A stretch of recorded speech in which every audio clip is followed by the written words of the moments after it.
Sunana Prince Kamal, zan riga ɗora sababbin videos masu ilmantarwa, masu faɗakarwa. Don haka zan so idan wannan ne karo naka na farko a wannan channel ɗin, ka danna subscribe, ka danna ƙarar sanarwa domin a duk lokacin da ɗora wani sabon video za ka same shi kai tsaye.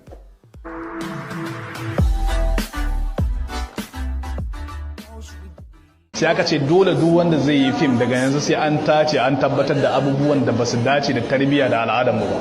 Haka suka faɗa ko malam? Adam ya dango daga jin wannan ko sai ce fit na mafita.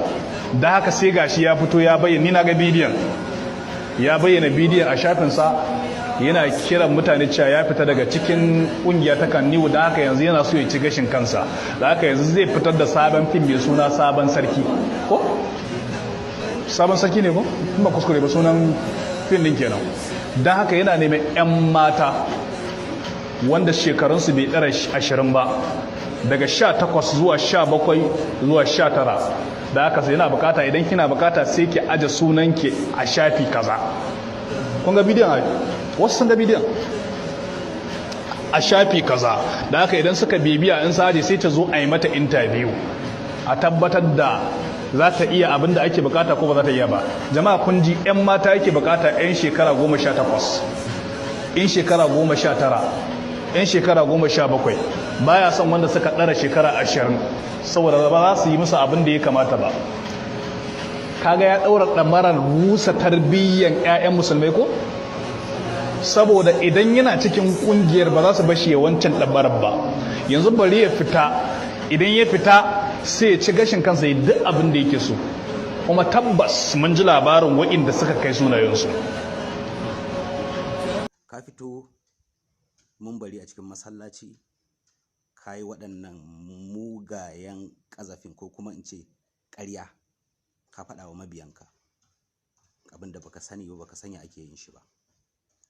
Ni wannan shine alkur'ani mai girma izo 60, ka fi kowa sanin darajarsa kamar yadda ni ma na sani. Don haka na rantse da Allah, wallahi billahi wallahi tallahi, na rantse da hurmat din wal qur'an, duk abin da ka faɗa a wannan mumbarin malam ƙarya kake yi. Duk abin da ka faɗa a wannan mumbarin a kaina malam ƙarya kake yi. Ni an yi audition a cikin masana'antar Kannywood sama da 100, su Arewa 24 din su ina ne, duk inda ake. Wannan al'ada ce ta cikin harkar fim ta duniya baki daya. Idan za ka yi fim a cikin waɗanda suke cikin masana'antar baka da ra'ayin saka wata, kana buƙatar sabon fuska, sai ka sanar a zo guri kaza, mata maza a zo guri kaza, 'yan shekara kaza da manya 'yan kaza a zo a yi audition, sai a zaɓi wadda ta ci. Assalamu alaikum. Jiya nake ganin wani video na wani malami wanda ya hau mambari yake sukar Adam Mai Zango akan audition da ya yi na wani sabon fim ne shi. Na ga irin abubuwan da malami ya faɗa game da Adam Mai Zango, wanda daga baya Adam Mai Zango ya fito ya yi video inda har ya ɗaga alkur'ani ya rintse cewa abubuwan da malamin na ya faɗi game da shi ba gaskiya ba ne, kuma yana neman malamin na ya fito ya nemi gafararsa, ya nuna mu duniya cewa ya yi kuskure. Tabbas abin da nake so ma na yi bayani akan wannan video sun da abubuwan da suke faruwa tsakanin Adam Mai Zango da wannan malamin ba komai bane illa akwai wasu kurakurai da malamanmu suke yi na addini wanda ya kamata a ce sun gyara, saboda yana da cikin abubuwan da ke kawo wani lokaci cece kuce ko kuma hatsaniya tsakanin al'umma. Ya kamata a ce a matsayinka na malami ka san cewa zargin dan adam fa baka da tabbaci ba abu bane mai kyau. Tabbas kowa ya san akwai wasu matsaloli da suke faruwa a industry na bata tarbiyya haka da sauransu, to amma saboda Adam Mai Zango ya yi audition na fim, ya tara misali 'yan mata ce zai yi audition na fim, doesn't mean wai yana lalata da su ne ko ya bata musu tarbiyya. Fine, they are interested, suna son su yi fim, ya zo ya tara su yana musu kamar interview. Audition ne is just like an interview. So bai kamata a ce malamin nan, in har baka san me ake cewa audition ba, you need to go and learn, ka san menene mai audition din nan.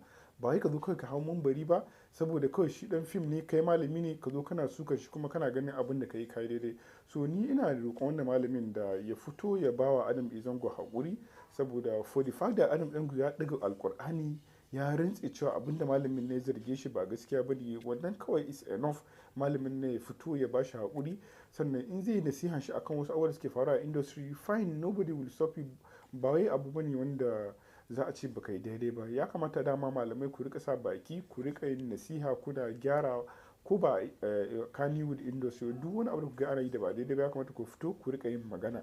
Amma irin wannan gaskiya a gani na bai dace ba ka zargi mutum da abin da bai yi ba. Allah ya sa mu dace kuma Allah ya sa mu gane gaskiya. Allah ya ƙara haɗa kan al'ummar musulmi, ƙara haɗa kan al'ummar mu na wannan yanki. Na gode.